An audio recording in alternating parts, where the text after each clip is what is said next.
எல்லாருக்குமே தெரியும் பாலக் நமக்கு ரொம்ப நல்லது, ரொம்ப ஆரோக்கியமானது, இரும்பு சத்து நிறைஞ்சது. அப்புறம் இந்த நோய் எதிர்ப்பு சக்தியை ஜாஸ்தி பண்ண உதவும், நம்ம சருமத்தை பாதுகாக்குது.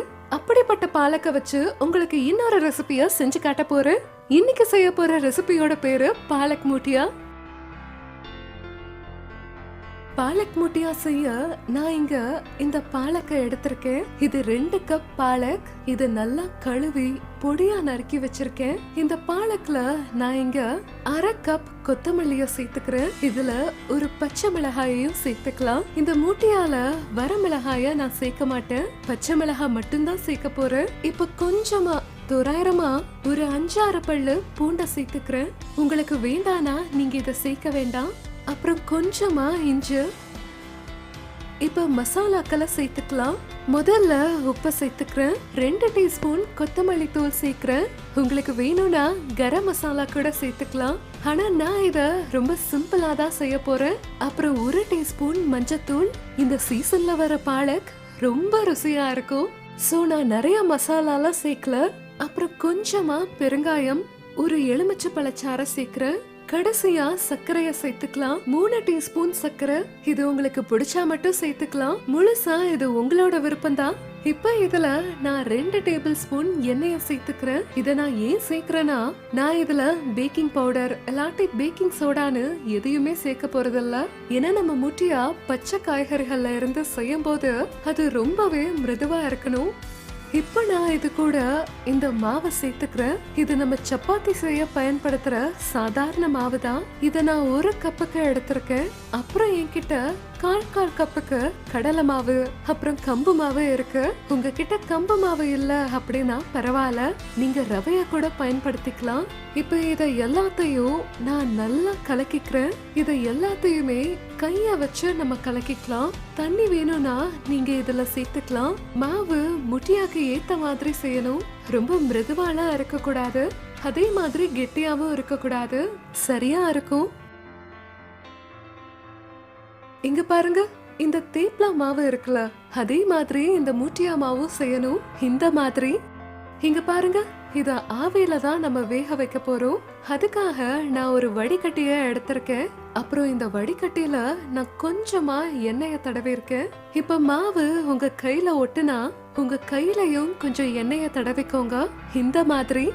அப்புறம் நம்ம எடுத்த இந்த மாவை இதுக்கு நம்ம கையால ஒரு சாசேஜ் மாதிரியான உருவத்தை கொடுக்கலாம். அப்புறம் சிலிண்டர் ஷேப்ல செஞ்சுட்டு முட்டியாவை இப்படி வடிகட்டியில வச்சுக்கலாம். இப்படி பண்ணாதான் சரியா இருக்கும்.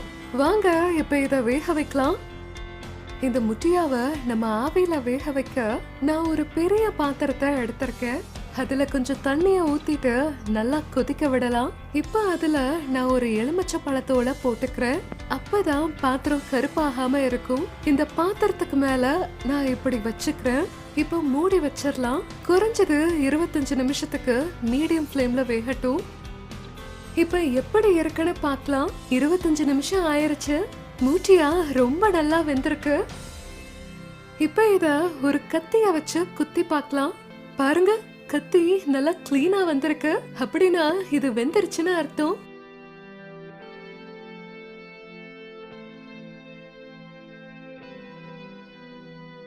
இப்ப இந்த முட்டியாவை நான் வெட்டி வச்சிருக்கேன். இப்போ ஒரு நல்ல தாளிப்பை இதுக்கு செஞ்சுக்கலாம். நான் அப்படியே ஆவியில வெந்த இந்த முட்டியாவை நான் டீ கூட சாப்பிடுவேன். அது ரொம்ப ஆரோக்கியமானது. ஆனா இப்ப ஒரு நல்ல தாளிப்பை கொடுக்க போறேன். முதல்ல ஒரு பேனை எடுத்துட்டு அதுல 2 டேபிள் ஸ்பூன் எண்ணெய சேர்த்துக்கலாம். எண்ணெய் சூடானதுக்கு அப்புறமா 2 டீஸ்பூன் கடுகு சேர்த்துக்கிறேன். அப்புறம் 3 டீஸ்பூன் வெள்ளை எள்ளெய் சேர்த்துக்கிறேன்.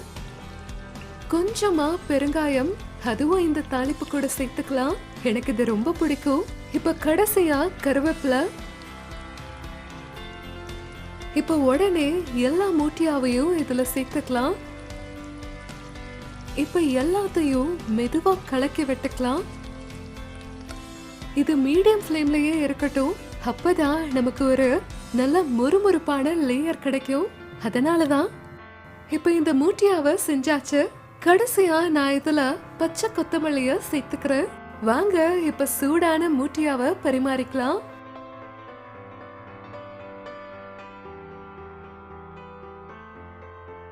இதுக்கு மேல நான் கொத்தமல்லிய தூவி விட்டுக்கிறேன்.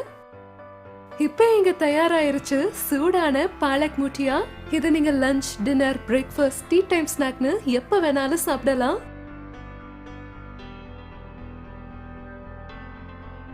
இத நீங்க செஞ்சு பார்க்கலனா நான் ரொம்ப கோச்சுப்பேன்.